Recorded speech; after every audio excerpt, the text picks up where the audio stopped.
Han Jisoo had practiced the speech 11 times. She had practiced it in front of the mirror in her cabin, in front of her staff on the diplomatic vessel, and once more in the quiet of the washroom before she walked into the grand chamber. She knew every word. She knew when to pause, when to smile, and when to let the silence do the work. 60 years of service. 60 years of loyalty. Today, Earth would finally be recognized as an equal. The Grand Chamber of the Galactic Council was enormous. It sat in orbit above Tessera Prime, a neutral world that belonged to no one and everyone at the same time. The room was shaped like a bowl, with rising seats carved from pale stone that curved upward in every direction. Representatives from 38 species filled those seats. Some were tall and thin, with skin like polished metal. Some were short and wide, covered in fur or scales, or something that had no name in any human language. The air smelled faintly of chemicals that kept everyone breathing comfortably, and the light was always a little too blue. Jisoo stepped up to the central podium. She was a small woman by any standard, dressed in a dark suit with Earth's emblem on her chest. Behind her, a display screen flickered to life, showing graphs and timelines and numbers that told a story 60 years in the making. She began to speak. She talked about Earth's contributions. She listed the peacekeeping missions, 14 of them, where human soldiers had bled and died to protect borders that were not their own. She showed the trade records, every tariff paid on time, every shipment delivered without complaint. She pointed to the refugee crises on 3 different worlds, where Earth's aid workers had arrived first and left last. She reminded them of the translation software that connected half the galaxy, written by a team from a small university in Korea. She spoke calmly and clearly, and she asked for what had been promised: a permanent seat on the Security Directorate, full and equal standing. She finished. The chamber was quiet for a moment, and then Elder Polis of the Vidrani stood up. Polis was ancient even by Vidrani standards, an insectoid creature with a hard shell the color of burnt copper, and eyes like black glass. He was the Speaker of the Council, which meant his voice carried more weight than anyone else in the room. He clicked his mandibles twice, a sound that the translation system converted into a polite chuckle, and he said, "Before we respond to our human colleague, perhaps we should remind ourselves what we are dealing with." He waved one of his forearms, and the display behind Jisoo changed without her permission. Her graphs disappeared. In their place was a video compilation. It showed clips of Earth's history: wars, atomic explosions, oil spills choking the ocean, politicians screaming at each other on television, people fighting in the streets, a reality show where humans ate insects for entertainment. The clips played one after another, each more absurd than the last, and the chamber began to laugh. It started with the Vidrani delegation, a dry clicking sound like stones rattling in a jar. Then the others joined. The tall silver beings from the Morath expanse made a whistling noise through their breathing slits. The Garathi, a fungal species that communicated through vibration, pulsed in a rhythm that even Jisoo could tell was mockery. The laughter filled the grand chamber from floor to ceiling, and it echoed off the pale stone walls. Elder Polis let it continue for a long time. Then he raised a hand, and the room quieted. He looked down at Jisoo and said, "Humanity is the galaxy's performing animal. Entertaining, occasionally useful, but never to be taken seriously. A seat on the Security Directorate? Perhaps we should offer them a seat in the Entertainment District instead." More laughter. Jisoo did not move. She stood at the podium with her hands at her sides and her face perfectly still. She looked across the chamber at the delegations she had spent years building relationships with. The Rithon, the warrior reptilians who had trained alongside human soldiers. They were silent, but they did not speak in her defense. The small amphibian species from the hollow worlds, who owed their survival to Earth's medical shipments. They looked away. Not one voice in the entire chamber rose to say a single word for humanity. The silence from Earth's allies was louder than the laughter from its enemies. Jisoo took a slow breath. She pressed her hands together in front of her, a gesture she had learned from her grandmother as a child, something she did when she needed to hold herself in place. Then she leaned toward the microphone and said in a voice so calm it could have frozen water, "I understand. We will take this under advisement." She turned and walked out. She did not look back. Her staff followed her, and the door of the grand chamber closed behind them with a sound like a coffin lid. On the diplomatic vessel, Jisoo locked herself in the communications room and opened a secure channel to Earth. Prime Minister Kwon Do-ha answered within 30 seconds. He was a man in his 60s with gray hair and reading glasses that he always forgot to take off. He had been a schoolteacher before he entered politics, and he still had the habit of listening carefully and saying very little. Jisoo told him everything. She repeated Polis's words exactly. She described the laughter, the video, the silence from their allies. When she finished, Do-ha said nothing for a long time. She could hear him breathing through the static of the secure line. "Call everyone home." Jisoo closed her eyes. Everyone? Every ambassador, every trade envoy, every aid worker, every soldier on joint patrol, everyone. That will end 60 years of... "I know what it will end," Do-ha said. His voice was not angry. It was something worse. It was tired in a way that went deeper than sleep could fix. "They showed us who we are to them. We should believe them. Bring our people home, Jisoo." She ended the call and sat alone in the dark room for several minutes. Then she opened the emergency broadcast system and typed a 2-word message that would reach every human being stationed across the galaxy. Sunset Protocol. Immediate. Within 12 hours, humanity began to disappear. Not with a bang, not with a war, just quietly, like a guest leaving a party where they were never truly welcome. 3 days after the Grand Chamber incident, the leaders of Earth sat together in a room buried deep beneath the government complex in Seoul. The room had no windows, no decorations, and no recording devices. It was built for conversations that could never be repeated. Kwon Do-ha sat at the head of the table, with his reading glasses pushed up on his forehead, and his hands folded in front of him. To his left was Han Jisoo, still wearing the same dark suit she had worn at the council, as if she had not yet decided to let that day end. To his right was Admiral Yoon Tae-ho, a man who spoke so rarely that some of his own officers joked he communicated through eye contact alone. Across from them sat Bae Eun-bi, the director of Earth's Intelligence Bureau, a woman with short hair and sharp eyes who always carried a tablet and never smiled in meetings. At the far end was No Ha-jin, the lead engineer of a project that officially did not exist. "I did not call this meeting to ask whether we should respond," he said. "I called it to ask how." Bae Eun-bi placed her tablet flat on the table and turned it so everyone could see. On the screen was a list.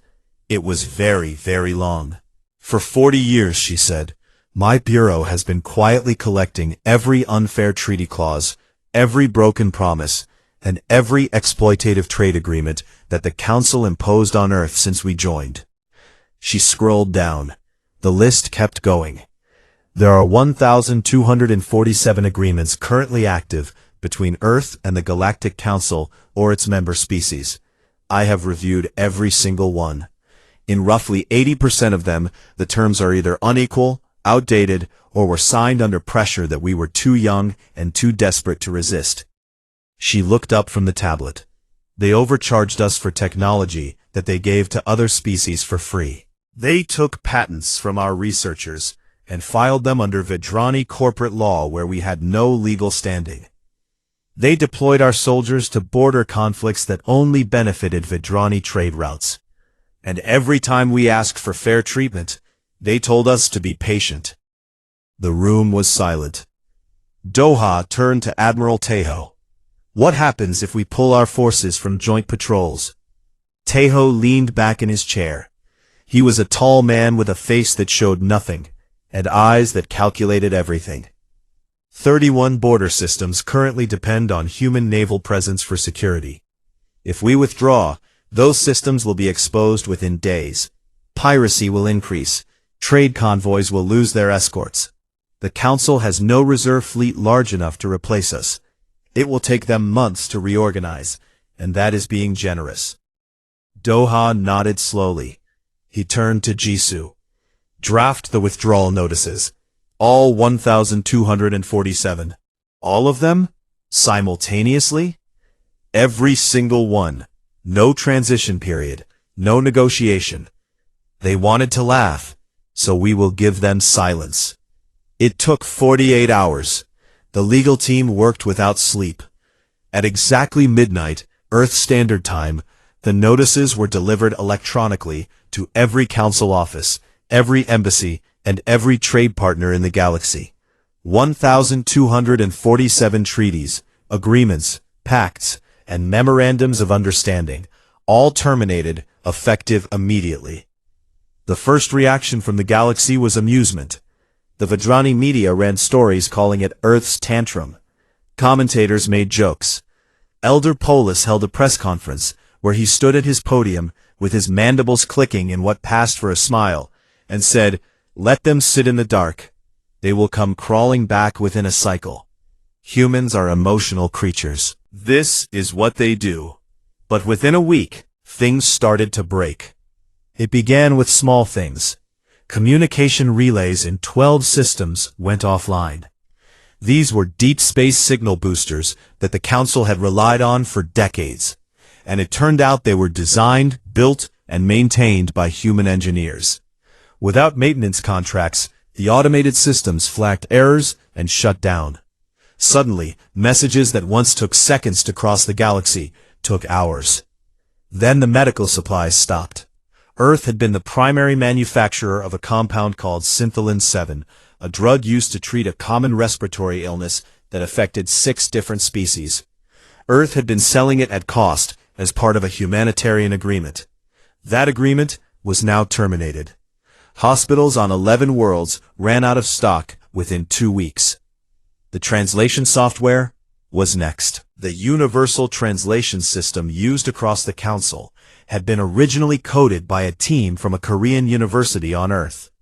Buried deep in the licensing agreement, which no Vedrani lawyer had ever bothered to read carefully, was a clause that tied the software's usage rights to Earth's membership in the Council. When Earth withdrew, the system flagged a licensing revocation notice. It did not shut down immediately, but the warning message appeared on every terminal in every Council office. License holder has withdrawn authorization. Service will terminate in 30 standard days.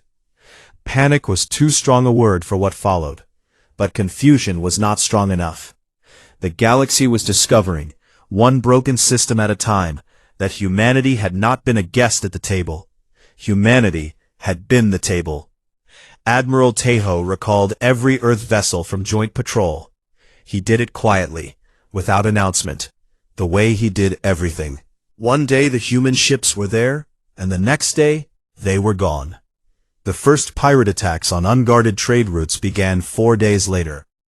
On Tessara Prime, a Vedrani trade minister named Councillor Dreth tried to contact the Earth Embassy. He had been assigned to manage the human situation, and he approached the task with the confidence of someone who believed the problem would solve itself. He took a shuttle to the embassy district, walked up the familiar steps, and found the doors locked. The lights were off. The windows were dark. Every piece of furniture, every computer terminal, every coffee cup had been removed. The building was completely empty. The only thing left was a small metal plaque mounted beside the front door. Dreth leaned in and read it. Humanity thanks the Council for 60 years of partnership. He stood there for a long time, staring at those words, and for the first time in his career, it was not fear, not yet. It was the feeling of realizing that something you had taken for granted was gone, and that you had never once asked yourself, what would happen when it left. Across the galaxy, in offices and command centers and trading floors, other people were beginning to feel the same thing. And on Earth, behind closed doors and sealed communications, Quan Doha sat with his hands folded and waited. Because he understood something that Elder Polis did not. Silence, when it comes from someone who used to do all the work, is the loudest sound in the universe. 3 galactic months had passed since Earth went quiet, and the galaxy was learning a painful lesson about the difference between what you notice and what you need. The Vedrani trade network, the largest and oldest in the known galaxy, was falling apart. For 200 years it had moved goods across thousands of star systems, with a speed and efficiency that no other species could match.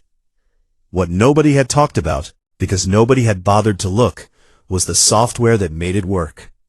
Deep inside the logistics system that scheduled every faster-than-light cargo shipment was an optimization algorithm.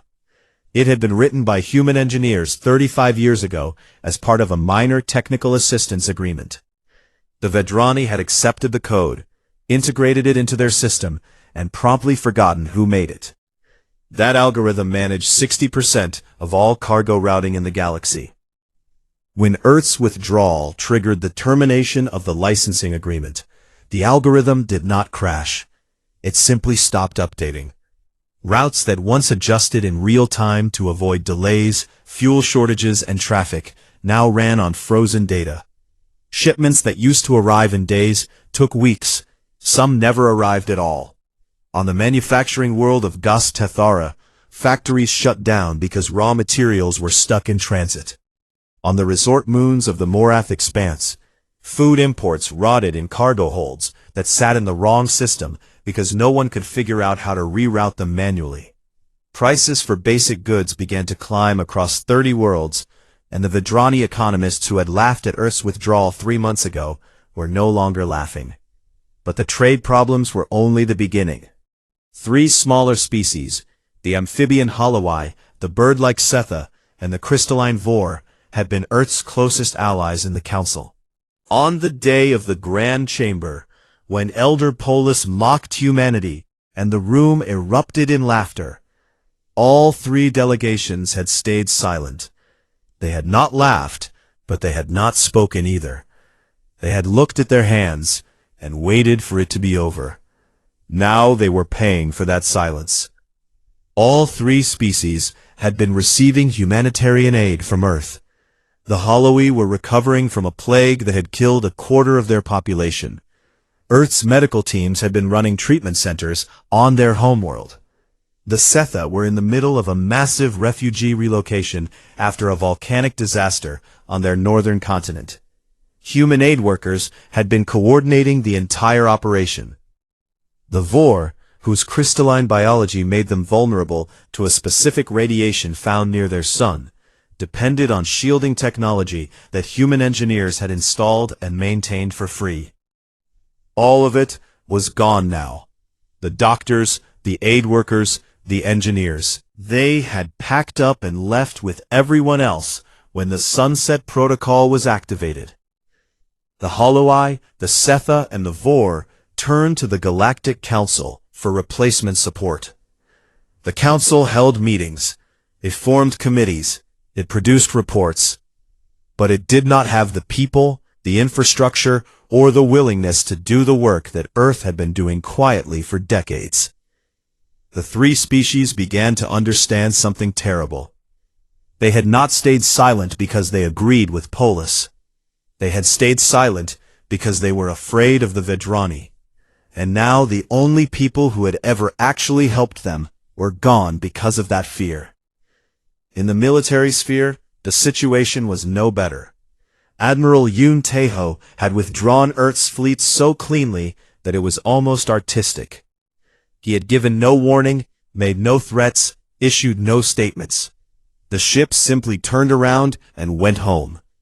The 31 border systems that human vessels had been patrolling were now open space. Pirate groups that had been kept in check for years realized within days that the patrols were gone. Attacks on trade convoys increased by 400% in the first month. The Vedrani scrambled to redeploy their own navy, but their ships were old, their captains were inexperienced, and they did not know the patrol routes the way the humans had. It was during this chaos that Marshal Gorvan of the Rythan sovereignty reached out. Gorvan was a reptilian warrior of enormous size, with gray-green scales and eyes like molten gold. The Rythan were a proud species that valued strength above all else, and Gorvan was the finest soldier among them. He had fought alongside human marines in the border wars of the Keth Corridor 12 years earlier, and he had never forgotten what he saw there. Humans were not the strongest species, they were not the fastest or the most durable. But they fought with a creativity and stubbornness that Gorvan had never encountered in any other race. They adapted, they improvised, they refused to die when any reasonable creature would have surrendered. He contacted Admiral Tejo through a private, encrypted channel that bypassed the Council entirely. Tejo accepted the call, which surprised Gorvan. The human admiral appeared on screen with his usual expression of calm neutrality, as if he were ordering lunch rather than speaking with the military commander of an alien empire. "Your people were never weak," Gorvan said. "You were patient. I should have seen it sooner." Tejo looked at him for a moment. "You are seeing it now," he said. Gorvan nodded slowly. "What does Earth want?" "Right now," Tejo said, "Earth wants to be left alone." Back in the underground room in Seoul, No Hajin finally got his turn to speak. He was a thin man in his 40s, who wore wrinkled clothes, and had the look of someone who slept in his laboratory more often than in his bed. He had been waiting for this moment for 20 years. He brought up a display on the wall screen. It showed a network of satellites, ground stations, and orbital platforms surrounding Earth and its 17 colony worlds. The project was called Veil, and it was the most closely guarded secret in human history. "It is not a weapon," Hajin explained. "It is a shield and a cloak combined. When activated, it generates a field that bends all known forms of detection around whatever it surrounds. Light, gravity, electromagnetic radiation, subspace signals, everything. To any sensor in the galaxy, the shielded area simply does not exist." Bae Unbi looked at him. "You are saying we can make Earth invisible?" "I am saying we can make Earth and every colony we have disappear completely. Not hidden, not hard to find, gone. As if we were never here." The room was very quiet. Kwon Doha took off his reading glasses and cleaned them on his shirt, a habit he had when he was thinking deeply. "How long until it is ready?" 3 months, Hajin said. "Maybe less." Meanwhile, the Galactic Council held an emergency session to discuss what they were now calling the human crisis. Elder Polis stood at his podium and tried to frame the situation as Earth being childish and unreasonable. But the numbers were on the screen behind him for everyone to see. The galactic economy had contracted 15% in 3 months. 4 species were threatening to leave the council entirely. The laughter from that day in the Grand Chamber felt like it belonged to a different lifetime. A council mediator, a nervous creature from a neutral species, managed to reach Han Jisoo through an old diplomatic frequency. He begged for a meeting. He pleaded. He offered concessions. Jisoo listened politely. Then, she said, "Earth is not currently a member of the Galactic Council. We have no obligation to attend your meetings. Please do not contact us on this channel again." She ended the call and sat in silence. Outside her window, the sun was setting over the city, painting the sky in shades of orange and gold. Somewhere out in the galaxy, the great powers were beginning to realize that the quiet species they had mocked and used and dismissed for 60 years had been holding everything together. And now, For the first time, they were holding nothing at all. 6 months after the withdrawal, on a Tuesday morning by Earth's calendar, No Hajin stood in a control room deep underground and pressed a button. There was no sound. There was no flash of light. There was nothing dramatic at all. A small green indicator appeared on his screen, and he picked up a phone and said, "Veil is active." Across the galaxy, Earth vanished. It did not explode. It did not move. It simply stopped being there. Every sensor, every telescope, every scanner on every world in the galaxy that had been pointed at Earth's solar system suddenly showed empty space. The gravitational signature disappeared. The light from Earth's sun continued to travel outward, but the planet, the moon, the orbital stations, the 17 colony worlds scattered across 6 different star systems, all of it was gone, as if someone had taken an eraser and wiped humanity from the map of the universe.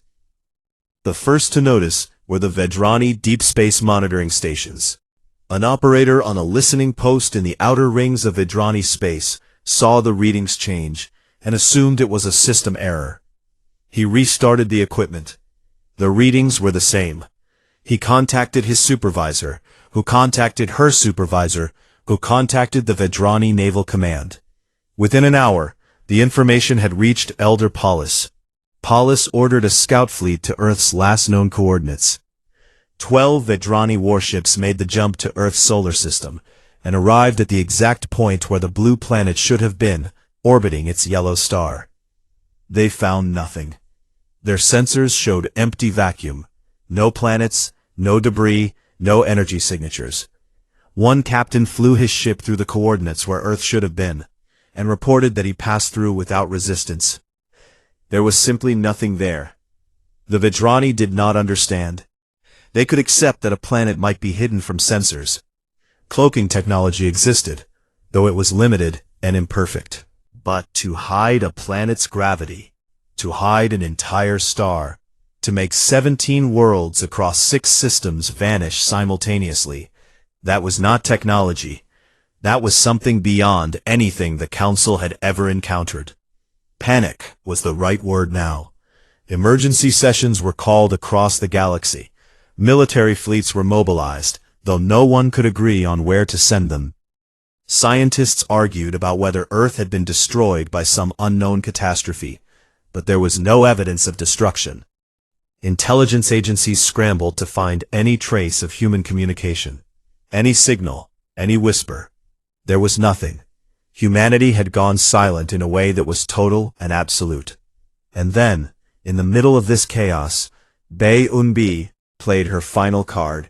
She had been preparing this for years, long before the Grand Chamber incident, long before Sunset Protocol. Unbi had understood that information was the most dangerous weapon in the universe. Not guns, not ships, not bombs. Information, the truth, delivered at the right moment, could do more damage than any fleet. Through a network of anonymous channels that could not be traced back to Earth, her agents released a single data file. It was sent to every major news network, every independent journalist, every public forum, and every government office on every world in the galaxy. The file was enormous. It contained the complete, unedited history of how the Galactic Council had treated humanity for 60 years. Everything was there. The trade agreements, where Earth was charged 3 times the standard rate for technology that other species received for free. The patent records showing that human inventions had been stolen and registered under Vedrani corporate entities. The military deployment orders that sent human soldiers to die in border conflicts that only protected Vedrani trade interests, with casualty numbers that had been hidden from the galactic public. The internal council memos, where Vedrani officials discussed keeping Earth in a permanent state of junior membership to maintain access to cheap human labor and innovation. The minutes from closed-door meetings where Earth's requests for equal status were dismissed with phrases like, "not yet ready," and "perhaps in another generation." It was all documented. Dates, names, file numbers, authorization codes. It was not opinion or interpretation. It was the Council's own records, obtained over decades by the most patient intelligence operation in history. The effect was immediate and devastating. On the Vidrani homeworld, citizens who had lived their entire lives believing that the Council was a fair and just institution, read the files and realized that their comfort had been built on the back of a species they had been taught to look down on. Protests erupted in 3 major cities. The Vidrani government tried to claim the files were fake, but the authorization codes matched their own systems perfectly, and independent analysts confirmed the documents within days. On other worlds, the reaction was even stronger. Species that had laughed at Earth, or stayed silent, or simply never thought about humans at all, were now confronted with the truth. The cheap goods they bought had been cheap because Earth was being exploited. The stable borders they enjoyed were stable because human soldiers were dying to protect them. The medical aid that saved lives on a dozen worlds had come from a species that the galaxy treated as a joke. Marshal Gorvan of the Rithon was one of the first leaders to respond publicly. He stood before the Rithon Senate and declared that his species would not participate in any action against Earth. The humans were honest with us, he said. That failure belongs to all of us. 5 more species issued similar statements within days. The Council, already weakened by Earth's withdrawal, began to crack along lines that had been invisible for centuries. Elder Polis, desperate and running out of options, went on galactic broadcast. He stood at his podium, with his copper shell gleaming under the studio lights, and announced that the Council would grant Earth full and equal membership, effective immediately. He spoke as if he were giving a gift. He framed it as the Council being generous and forgiving. He said the words, "We are willing to welcome humanity back," as if Earth were a lost pet that had finally been found. The broadcast went out to every corner of the galaxy. And from Earth, from the place where Earth used to be, there was no response, no acceptance, no rejection, no acknowledgement that the message had even been received. Just silence. Because Polis still did not understand. He thought this was a negotiation. He thought Earth wanted something that the Council could give. He thought there was a price that could be named, a concession that could be offered, a word that could be said to make things go back to the way they were. He was wrong. Earth was not waiting for an apology. Earth was not waiting for a better deal. Earth had simply stopped caring what the Council thought. In the shielded world behind the veil, Quan Doha addressed humanity through an internal broadcast that no alien ear would ever hear. He stood in a simple room with a single camera and spoke without notes. For 60 years, he said, we bent ourselves trying to earn the respect of people who were never going to give it. We changed our language, our customs, our priorities, all to fit into a system that was designed to use us. We told ourselves that if we worked harder, if we were more patient, if we gave more, they would eventually see us as equals. He paused and took off his glasses. They never will. And that is not our failure. It is theirs. We are done performing for an audience that only knows how to laugh. The broadcast ended. Earth remained invisible. And across the galaxy, for the first time in 400 years, the great powers of the Council looked into the darkness where humanity used to be, and felt something they had never felt before. 1 year after the day Han Jisoo walked out of the Grand Chamber, Earth came back. It happened at dawn on Tessara Prime, the neutral world where the Council headquarters still orbited above, like a monument to an era that was already ending. The sensor operators on the station noticed it first. A gravity signature appeared where there had been nothing for 6 months. Then a light, faint at first, then steady, then blazing, and then the ships. Admiral Yoon Taeho's fleet dropped out of faster-than-light travel in perfect formation. There were over 300 vessels, arranged in concentric rings around a single diplomatic shuttle at the center. The ships were not the same ones that had left a year ago. They were new, sleeker, larger, and covered in a hull material that the Council's sensors could not identify. They moved with a precision that made the Vedrani warships in the area look like fishing boats next to ocean liners. Every ship in the fleet was dark gray, with a single blue stripe along the hull, the color of Earth's sky on a clear morning. No weapons were charged. No shields were raised. But every species that saw the fleet understood the message without a single word being spoken. This was not a request. This was not a return. This was an arrival. Tejo opened a channel to the Council station. His voice was the same as it always was, flat, calm, and completely without emotion. This is Admiral Yoon Tejo of the United Earth Fleet. We are escorting a diplomatic envoy to Tessara Prime. We request docking clearance for one shuttle. The station granted clearance immediately. No one even thought about refusing. The shuttle descended through the atmosphere alone, without escort, and landed on the same platform that Earth's delegation had used a year ago. The door opened, and Han Jisoo stepped out.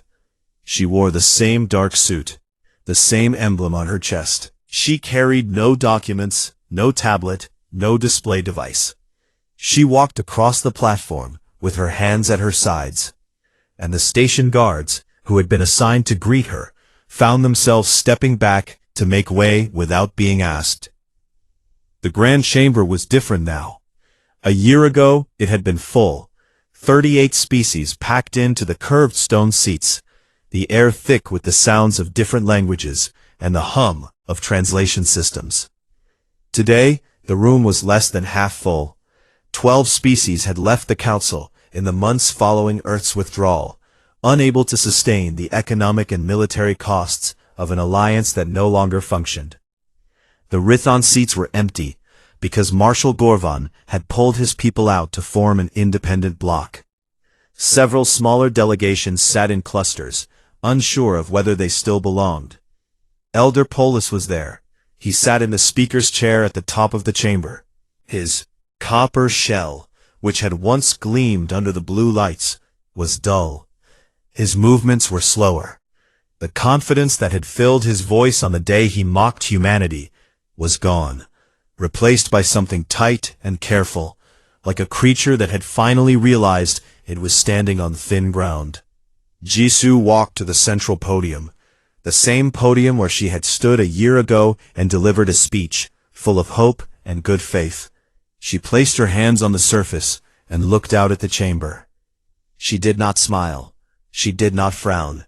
Her face was as still as stone. She spoke. 1 year ago, I stood here and asked this council for what had been promised to my people.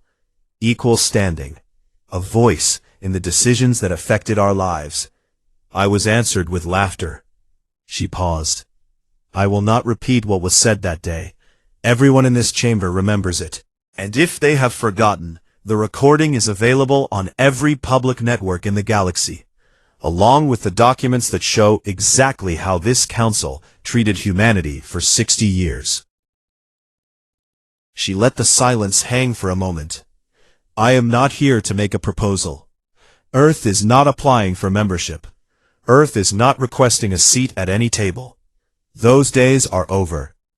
She looked directly at Elder Polis. I am here to deliver a courtesy notification.